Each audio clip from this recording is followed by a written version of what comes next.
มันก็เลยกึดจะได้ว่ามีศาลนะมีศาลอยู่ศักดิ์สิทธิ์อยู่ศาลหนึ่งที่คนคือความเคารพนับถือนะศาลเจ้าป่อก็ดีศาลพระภูมิเจ้าตีก็ดีนะที่คนเคารพนับถือเนี่ยสถาญาติโยมตั้งหลายมันก็เลยเตรียมข้าวตอกดอกไม้ถูกเทียนไปตีศาลเจ้าไปตีศาลเจ้าเพื่อไปขอให้สิ่งศักดิ์สิทธิ์ช่วยทำให้มันใจเย็นลงมันพิตังสถาญาติโยมทั้งหลายมันพิตังกับตัวอารมณ์ห้อนไปขอเจ้าป่อคือช่วยให้ตัวเก่าอารมณ์เย็นเนี่ยมันบัดใจมันต้องแก้ที่ตัวเก่าไม่ก็สถาญาติโยมทั้งหลายทีนี้มันก็ไปขอเจ้าป่อขอสันเจ้าว่าขอให้สิ่งศักดิ์สิทธิ์ทั้งหลายเนี่ยช่วยทำให้ข้าพเจ้านี่ใจเย็นลงตัวเนาะอะไรก็ขอให้ต่อไปนี่ทุกสิ่งทุกอย่างให้ได้สมหวังดั่งใจตลอดไปมันไปขออย่างนี้แล้วมันก็ปิกบานมาคืนมามันก็นอนรับปกติสถาญาติโยมทั้งหลายเมื่อรับปกติแล้วก็เทวดาก็มาเข้าฝันมันนี่มาคืนตกมาคืนมาเทวดาก็มาเข้าฝันมันเข้าฝันแล้วเพราะว่ามันเทวดานั่นก็นำนาฬิกาวิเศษมามอบให้มันเทวดาก็บอกคุณสมบัติของนาฬิกานี่ว่านาฬิกานี่เป็นนาฬิกาวิเศษทำให้ตัวเก่าเนี่ยสามารถหมุนเวลาให้เลี้ยวขึ้นกว่าเดิมได้เขาประชอบใจเวลานี่เขาหมุนผ่านไปเลยก็ได้เทวดาก็บอกว่านาฬิกานี้เป็นนาฬิกาวิเศษสามารถหมุนข้ามไปเวลาในอนาคตต่อไปตั้งนานได้ต้องการอย่างใดก็สมใจปรารถนาแล้วเทวดาก็หายไปก็เมื่อผู้ชายคนนี้สะดุ้งตื่นขึ้นมาก็เป็นติอัศจรรย์อัศจรรย์จะได้มันก็หันนาฬิกาโบราณเก่าๆอยู่เรือนหนึ่งวางไว้อยู่บนหอเตียงนอนของมันอยู่โอ้มันก็ว่าฝันเป็นแต่รถนี่มันก็ดีอกดีใจสถาว่ามันว่าเทวดานำนาฬิกาศักดิ์สิทธิ์มามอบเพื่อเทวดานำนาฬิกาศักดิ์สิทธิ์มามอบเพื่อเมื่อเจ้าวันใหม่มามันตื่นมาแล้วแล้วมันก็เอานาฬิกามาใส่มันก็เอานาฬิกามาใส่ความที่มันเป็นคนใจห้อนเนาะใจด่วนสดามันเป็นคนใจห้อนใจด่วนมันหูจักรอมันหูจักคอยมันก็หมุนนาฬิกาเพื่อเร่งเวลาให้เร็วขึ้นตามที่ใจมันมักตามที่ใจมันต้องการเนี่ยที่นี่มันก็หมุนติ๊กๆมันก็ได้อย่างก็หมุนติ๊กๆหมุนไปตั้งหน้าทันทีทันใดที่นาฬิกาหมุนมันก็ปรากฏสิ่งที่มันต้องการเกิดขึ้นมันก็ปรากฏสิ่งที่มันต้องการเกิดขึ้นสถาญาติโยมทั้งหลายมันก็ดีใจว่าเทวดานี่เฮือนาฬิกาศักดิ์สิทธิ์แต่แล้วก็มันก็ตั้งใจให้เหมาะสถาญาติโยมทั้งหลายมันก็ตั้งใจเอาว่าลองทดลองผ่อนล้อลองทดลองผ่อนล้อว่ามันจะสมปรารถนาทุกสิ่งทุกอย่างแต่ก็บ่แต่สมปรารถนาทุกสิ่งทุกอย่างแต่ก็บ่แต่ทีนี้มันก็ลองทุกสิ่งทุกอย่างลองได้แต่ก็สมปรารถนาแต่ทุกครั้งสถาจะลองได้แต่ก็สมปรารถนาแต่ทุกครั้งทีนี้ก็มันก็ปรารถนาความเดียวด่วนที่ว่าบ่ต้องรออย่างแหมแหละก็นี่คนใจห้อนได้นาฬิกาหมุนเวลา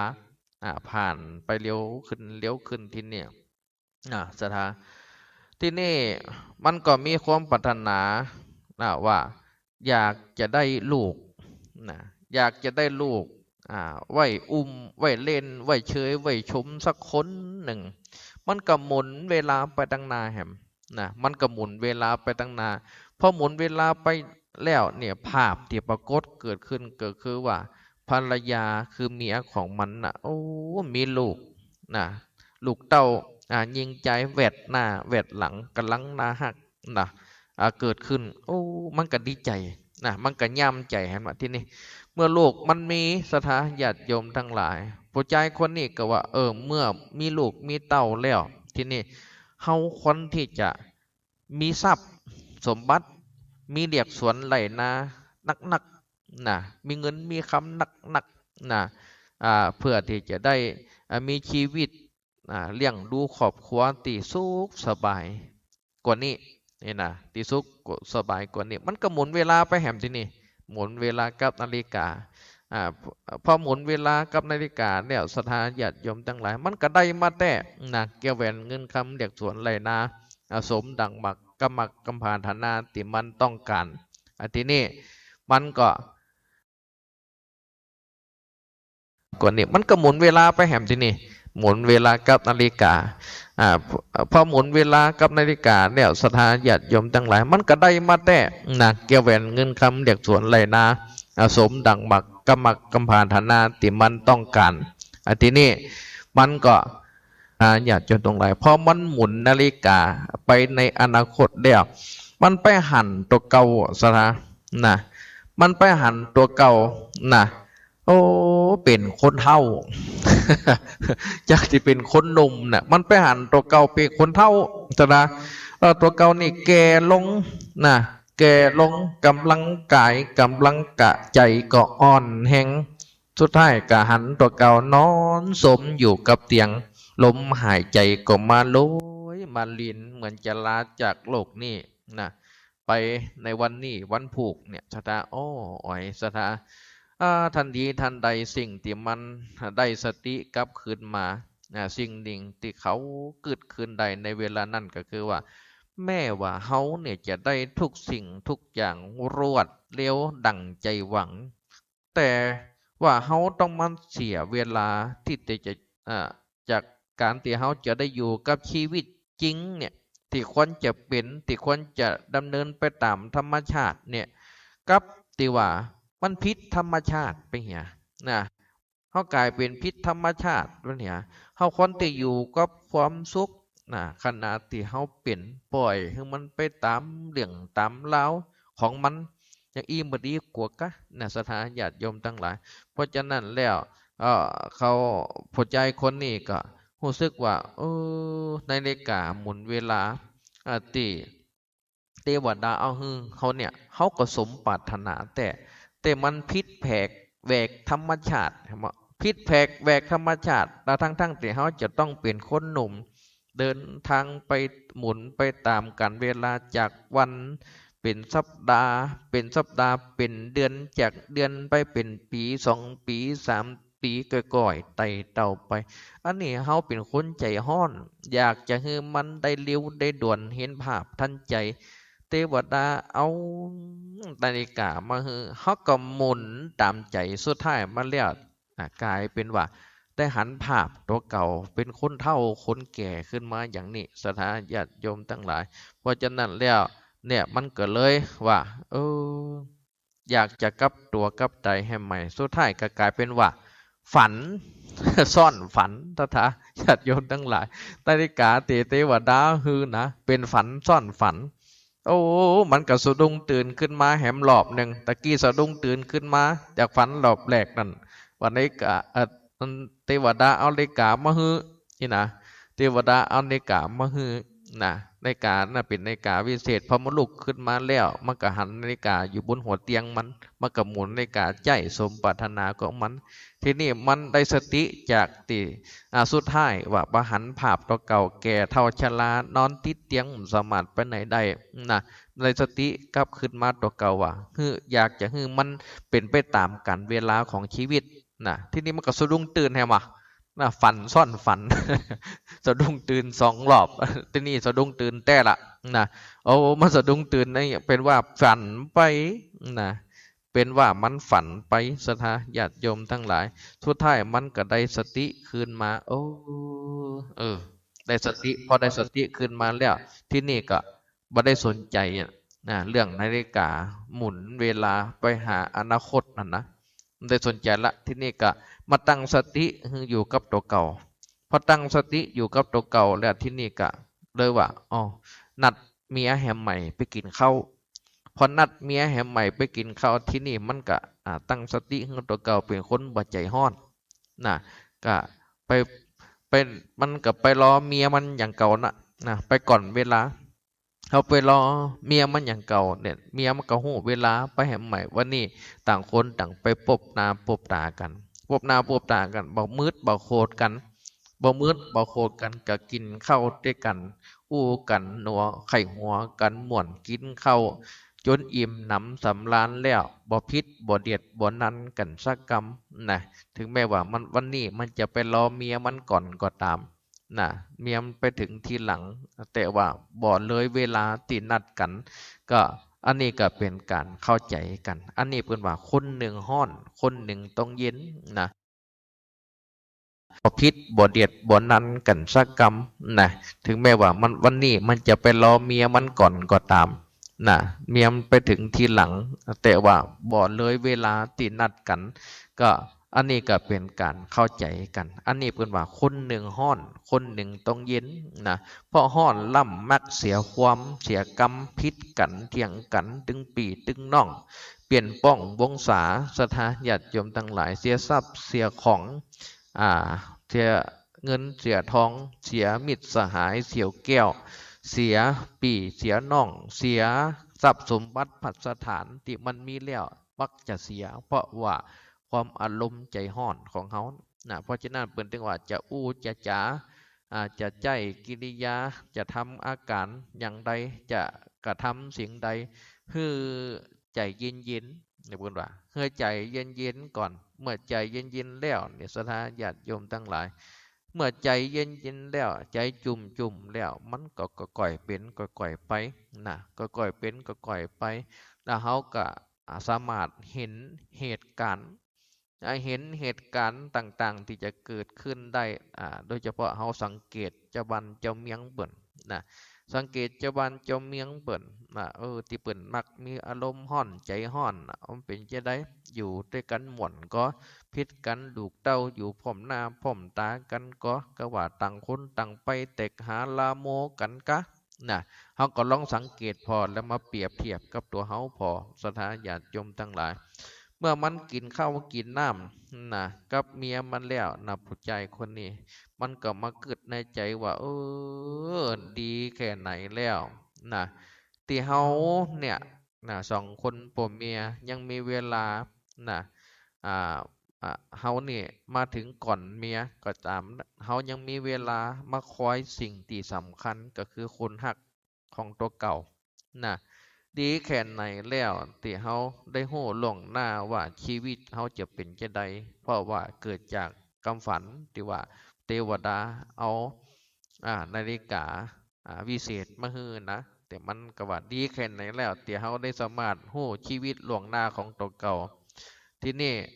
ที่นี่เฮารู้ในเรื่องของอนาคตแล้วที่เฮาหันภาพจากในความฝันอีเนาะที่นี่ก็มันก็รู้จัก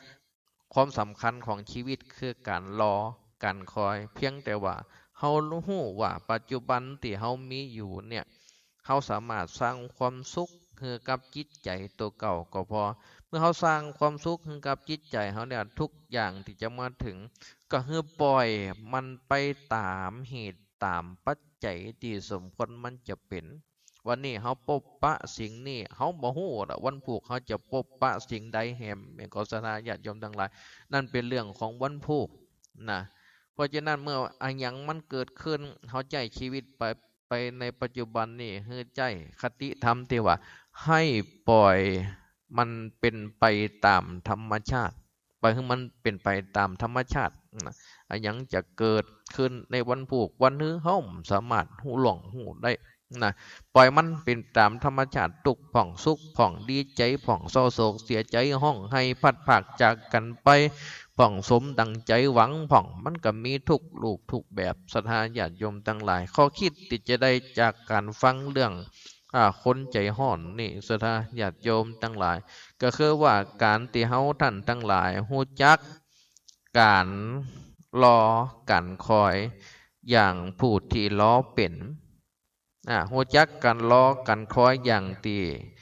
คนที่ฮู้จักรอเป็นนะก็เรียกว่า เป็นการมีชีวิต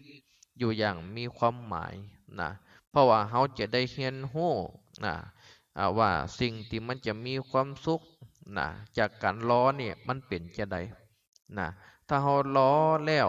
นะเฮาจะมีความสุขจะได้ถ้าเฮาบ่รอแล้วเฮาเดือดร้อนใจร้อนกระวนกระวายให้มันถึงเดี๋ยวๆมันจะเป็นจังไดอย่างที่เฮาขับรถขับลาอีเนาะไปต่างบ้านต่างบนหนไกลนะคนเจ็บคนตายต่างบ้านต่างเมืองเป็นคนที่เฮาฮักขับรถไปต่างจังหวัดโอ้บางเที่ยหีบไปล่ำขับรถเดี๋ยวด่วนย่ำมิดปุ่นนะ ย่ำคัดเร่งมิดปุ่นนะพอดีถ้าว่าบุญมีบ่หลายก็ลดจนลดความไปบ่ถึงสักกำก็มีอย่างเงี้ยพอใจห้อนนะก็ก่อยขับไปก่อยเป็นก่อยไปก่อยขับไปมันถึงจะถึงนะมันถึงจะถึงก็เนี่ยเขาจะมีความสุขนะกับการรอการคอยเพราะว่าถ้าเขาใจเย็นเนี่ยใจห้อนล่ำก็มักจะเสียการที่ว่าไปตะเกียเพราะฉะนั้นแล้วสถาญาติโยมทั้งหลาย ปุจจัยคนนี้นะมีกิเลสเข้ามาครอบงำจากการที่เฮาได้ฟังเนี่ยได้ข้อคิดธรรมะอยู่3-4 ข้อสถาได้มีกิเลสเข้ามาครอบงำคือมันมีโลภะมันมีโทสะมันมีโมหะโลภะกะเฮือตามจิตตามใจมันต้องการไปเรื่อยๆจนเห็นภาพตัวเก่าเป็นคนเฒ่าคนแก่นอนติดเตียงเตียว่า อยากได้สมบัติพัสถานกระหมุนเวลาไปอยากหันลูกหันเตากระหมุนเวลาไปอันนี้เรียกว่ามีโลภะเข้ามาครอบงำกิเลสข้อที่หนึ่งนะมันมีโทสะก็คือว่าเกิดอารมณ์โมโหจากการที่เมียของมันมาอ่าหามันจ้านะมาหามันจ้ามันมีอารมณ์โมโหคือโกรธเมียมันนะคือโทสะบังเกิดขึ้นมันมีโมหะ เกิดขึ้นก็คือว่ามันนี่มาก่อนเวลานะมามาก่อนเวลาแต่หลงตัวเก่าว่าตัวเก่าถูกนะตัวเก่าถูกตัวเก่ามาล้อเหมือนเมียมาจ้าถึงแม้ว่าจะมาก่อนถึงเวลานัดหมายแต่ว่ามันมาถึงก่อนมันเพราะว่ามีอารมณ์มึดอารมณ์โกรธอยู่แล้วหลงตัวเก่าว่าตัวเก่ามาถึงก่อนมาล้อเหมือนเมียมันมาจ้ามันก็เลยว่า มีโมหะเข้ามาครอบงำว่าตัวเก่านี่ถูกเนี่ยเพราะฉะนั้นเนี่ยจากการที่ฟังเรื่องเรานี่มาก็คือมันมีกิเลสเข้ามาครอบงำถามตัวคือโลภะโทสะโมหะนะทีนี้พอมันบ่ได้กินเข้าวกับเมียมันอย่างที่ว่าไปตะกี้ต่างคนต่างแยกย้ายกันไปนัดบ่เป็นนัดกินเขาวก็บ่ได้กินด้วยกันสักกำเนี่ยมันไปสำนึกหูตัวนะ มันไปสำนึกหูตัวนั่นเรียกว่าธรรมะข้อหนึ่งก็คือว่ามันมีสตินะมันมีสติเพราะว่าเมื่อมันมีสติเข้ามาประคองตัวมันแล้วมันก็ได้ปัญญาได้ปัญญาเกิดขึ้นกับตัวมันว่ามันเป็นหยังรู้สึกผิดที่ว่าเฮานี่ปล่อยอารมณ์อารมณ์ร้อนเข้ามาครอบงำตัวตนตัวแล้วคิด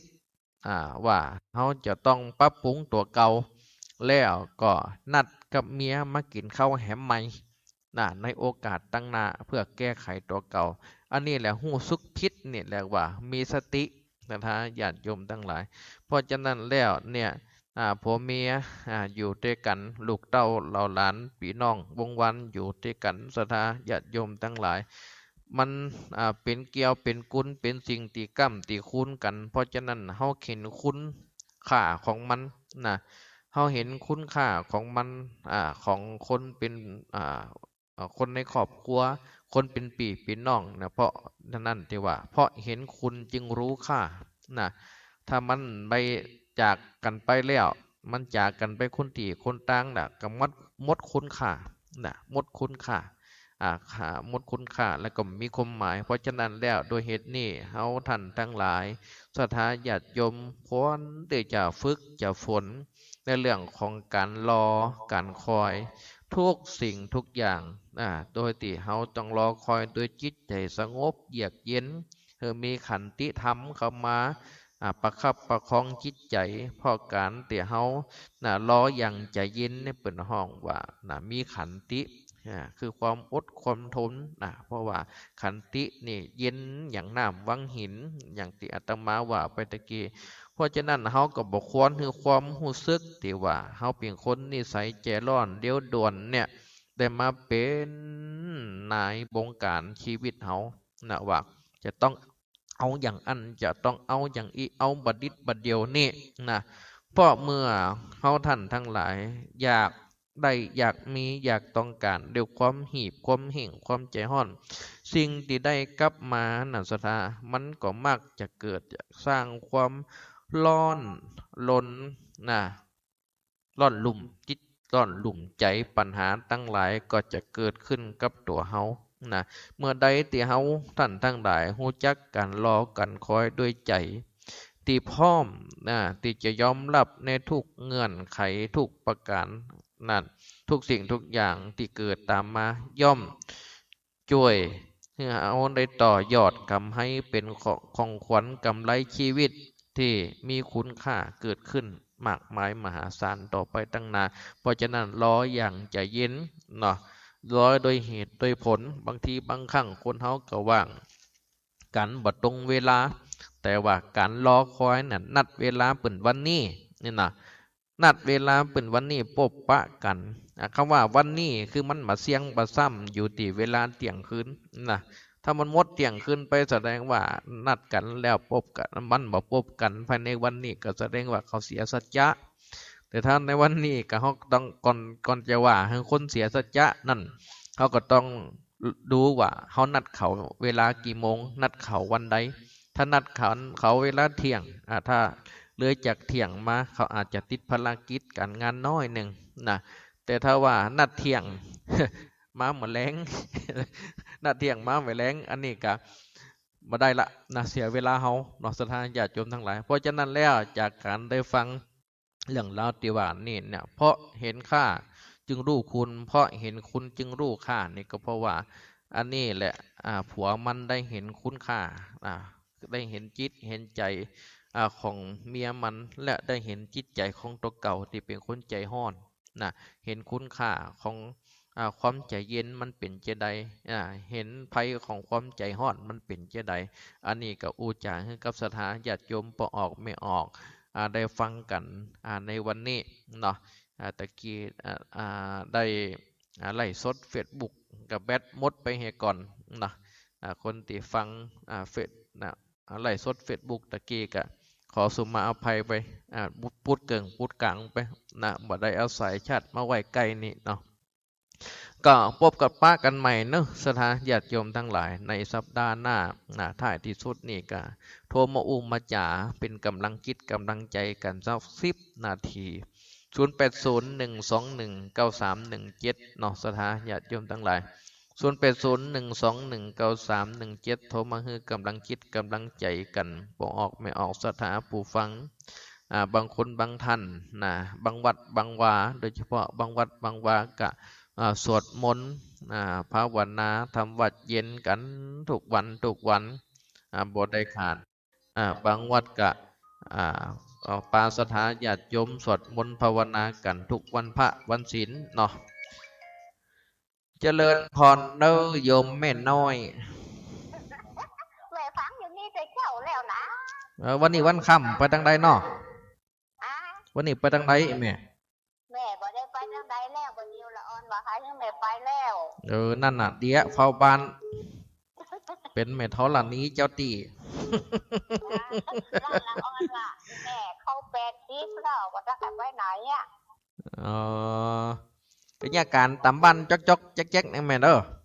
บ่ได้สอนบ่ได้หญ้าลูกนอนขีดบ่เดียวนี่ได้มันจะอ่อนบาอ่อนแห้งไหนแม่ว่าแม่ไปฉีดยาไม่อยากมันบ่ค่อยสบายเป็นหยังแม่ไปฉีดยาเป็นหยังฉีดยาไข้หวัดใหญ่เจ้ามันปวดบ่มันปวดมันเมื่อยแม่เมื่อยได้4 วันก่อนนั้นเด้อหายแล้วบ่แม่บ่หายแล้วสบายดีแล้วดีแล้วล่นได้หน่อมเด้นี่ล่นได้ถ้าละอ่อนปล่อยไปแม่ไปอยู่ ดีแล้วมันเป็นปกติก็ดีแล้วแม่ถ้าวันปลูกวันแม่ได้ไปงานศพไปงานศพในวัดทางกันแม่บ่บัดเดียวอยู่หัวบ้านเจ้า โอ้นี่แหละก่อยๆไปก่อยๆมาพอรถพอลาดีๆแม่เนาะเอาละท่านโยนไปเป็นเจ้าภาพอย่าอ๋อผู้ชดมาคืนกะบึดค่ะบึดเจ้าอ๋อก่อยๆพอรถพอลารักษาสุขภาพด้วยแม่เนาะอากาศมันเปลี่ยนแปลงเจ้าเจ้าบุญกรรมบุญจูแม่เนาะเจ้าสาธุแม่ได้โทรหาไม่ได้โจวิทไม่ได้โจวิท นั่นน่ะมันวิทย์ย้อยไปเนาะ วันนี้วันนี้นัมเบอร์วันคนแรกเนาะ เออ โอเคแม่เด้อบุญกรรมบุญจูแม่แม่เป็นกำลังใจนะ สาธุสาธุนะเจริญพร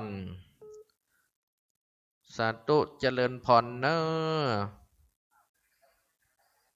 ฮัลโหลนั่น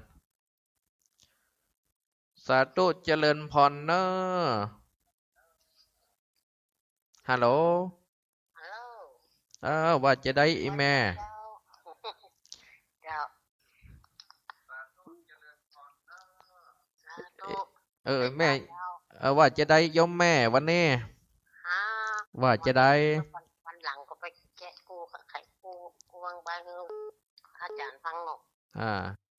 แรงนิ่มเด้อเป็นกำลังใจเด้อสาธุสาธุโยมแม่เนอะเจ้าวันนี้บัดตกไอ้แม่หน้าห้อนเนาะฮ้อนแม่ก็ไว้ว่าเราจบเดียวแล้วก็โอ้ดีละแม่จ๋าเดี๋ยวก่อนนอนไว้หำรอบเนาะเจ้าเดี๋ยวปฏิบัติตัวทำข้อมรอบทำเอาดีละแม่เนอะอาจารย์เลยเจ้าไปสาเจ้าเป็นกำลังใจเนอะสาธุสาธุวันนี้โทรมาเนาะกูเตรียมบัดได้โทรมาน้ำไม่สักเตี้ยเอาเนาะแม่บุญกรรมบุญจูเนาะสาธุสาธุฮัลโหลเจริญพรเจริญพรอันนี้ใครจะหา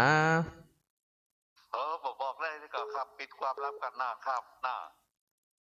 แฟนพันธุ์แท้ครับหน้าแฟนพันธุ์แท้ครับเจริญพรเนอะโยมปอนเนอะอันนี้ฟังจากที่ไหนป่ะขึ้น104วัดฝ่ายหินครับเจียงใหม่ปุ่นป่ะครับเจริญพรเนอะปอนเนอะม่วนดีครับหน้าท่านเทศนี่ม่วนขนาดเลยครับสาธุสาธุโยมป่อเป็นกำลังจิตกำลังใจแน่กันหน้าโคตรเทศดีมากเลยครับเนาะสาธุสาธุเนอะปอนเนอะสาธุสาธุสาธุเจริญพรโยมแม่ชมบุญวันนี้เป็นจะได้พ่องโยมแม่สบายดีเนาะมันก่อนอันน่ะเมาหัวหำละกินน้ำนั่งอีแม่อีแม่ไปหาหมอแล้วกะมาไปกินยาที่หมอให้ไว้ หมอปุ่นทรงตัวแทนมาฮื้อแล้วน้องไหมเนาะเป็นยา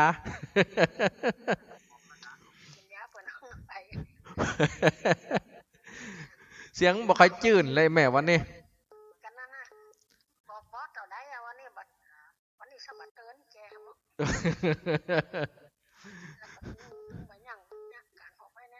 ฝนตกก็แม่บ้านไหล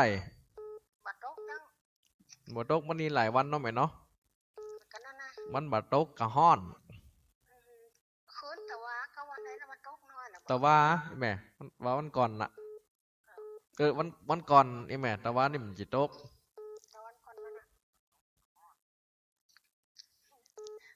วันนี้ไปจังได้พ่อจันวันนี้วันเสียไอ้แม่อยู่วัด3711เสียเสากระพัด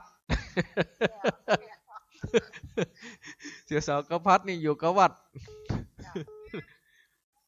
เอาเนาะแม่บุญกรรมบุญจูเนาะแม่เนาะสาธุสาธุเจริญพรโยมแม่สีกุลกลับไปสาท่านพระอาจารย์เจ้าวันนี้สัญญาณบักขาดเนาะแม่เนาะเจ้าบักขาดเจ้าสัตว์เจ็ดนี้เจ้าสาธุแม่เนาะแม่ไปตั้งใดมาวันนี้ไปงานศพเจ้างานศพเนาะเจ้ามันเสียศพคนหนุ่มเจ้าเป็นสาวอยู่เจ้า เยี่ยมยังโม่โอ้เป็นแบบเป็นเลือดจางแต่เป็นไข้เดี๋ยวโรคภัยไข้เจ็บมันเป็นไปทะปะเนาะแม่เนาะเป็นได้คืนเดียวเนาะยังมันด่วนแต่ว่าเนาะแม่เนาะนั่นน่ะเนี่ยเพิ่นว่าทำบุญศูนย์ตันไว้แต๊ะๆเนาะอย่างคนมีอายุบั้นขวัญยืนนี่ก็มีบุญนี่แม่เนาะเพิ่นว่าห่อเข้ามาบ่เหมือนกันแล้วแต่ไผห่อเข้ามานักไผห่อเข้ามาน้อยเพิ่นว่าอายุไขเปิดบัดถึงหั่นเนาะแม่เนาะบุญนำกรรมแต่งอีแม่เนาะนั่นเนาะตามอายุวัยสังขารกรรม